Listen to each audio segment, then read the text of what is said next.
house. That was dating.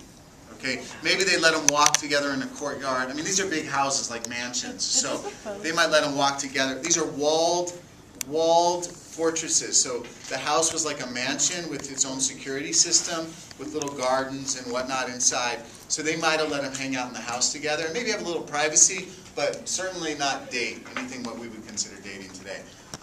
Next reader, go back to the text. Person, let's see, team. It'll be 1, 4, or 5. Team 1, person 3. Juliet then goes to Frere Lawrence, who gives her a potion that will make her seem dead for at least 2 days.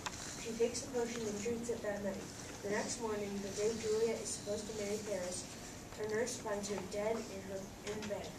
The whole house decries her suicide, and Frere Lawrence makes them hurry to put her into the family vault. Okay, Juliet then drinks the potion. Friar Lawrence makes the potion. He's a kind of a specialist with herbs, and he makes her this potion. And he says, Juliet, you have a choice. You can drink this potion that'll make you seem like you're dead. Maybe you'll die. Maybe you won't. Then you'll wake up in the tomb with Tybalt's rotting corpse, with the bones of all your other family relatives. But Romeo's going to come and save you. I'll tell Romeo that you're there. Juliet, or you can get married to Paris. Your second marriage, which means in her religion she would be doomed to hell for all of eternity because she's sinning. Those were her choices. So she chose, let's see, hell forever, marry a man I don't love when I'm already married to someone I do love, or take a chance on this crazy plan where I'm going to pretend like I'm dead. I'll pretend like I'm dead. So that's what she chooses. Next reader from Team 4 or 5, it'll be Team 4, person 1. Romeo's servant arrives in Mantua and tells her master that Juliet is dead and buried. Romeo hurries back to Verona. Friar Lawrence discovers too late from Friar John that his message to Romeo has failed to be delivered. He rushes to get to Juliet's grave before Rome sets. Romeo arrives at the Capulet vault and finds it guarded by Paris, who is there to mourn the loss of his betrothed. Yeah. Paris challenges Romeo to a duel, and he is quickly killed.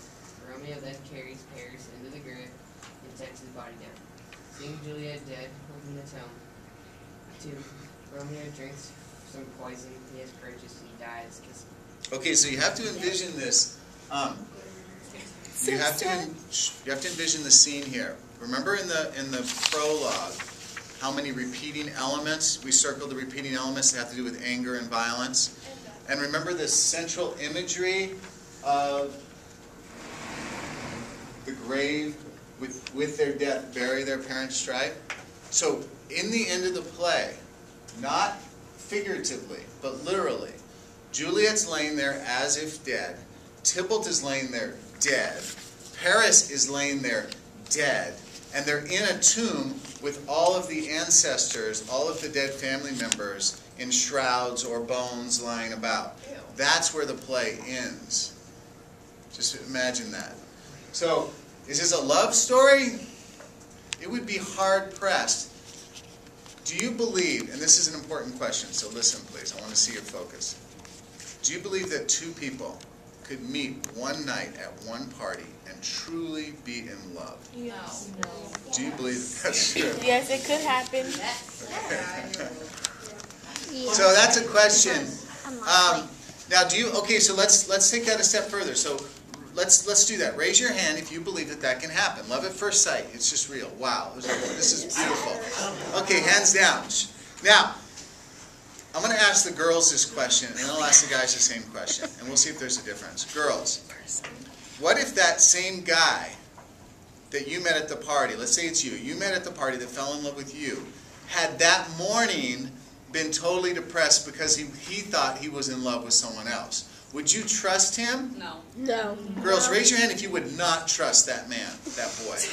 Okay, hands down.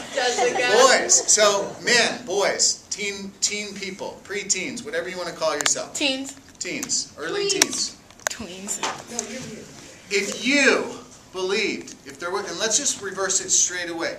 If you met a girl at a party who said that she was in love with you, but then she told you, or you found out, that that same morning she'd been crying and depressed for weeks because of another guy she liked. Would you trust that girl? Raise your hand if you would trust that girl. Robert says, who cares? That's the part that's if she's hot, you would trust her? I don't get it. All right. Okay. So that's not love. And that's where,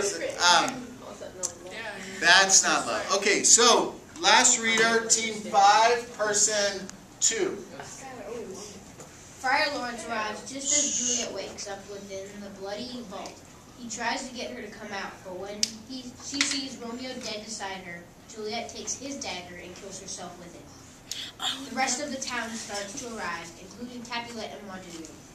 Friar Lawrence tells them the whole story. The two family patriarchs agree to become friends by erecting golden statues of the other's child. So this is the best summary of Romeo and Juliet I've ever read. This is a really good summary.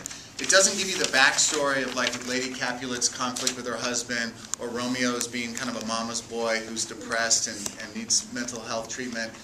It doesn't tell you about any of that story, but it does give you the whole plot. So what I want you to do now with the rest of your time is work cutting down your team script. And I will give you points. I'm going to come around. If you need help, please raise your hand.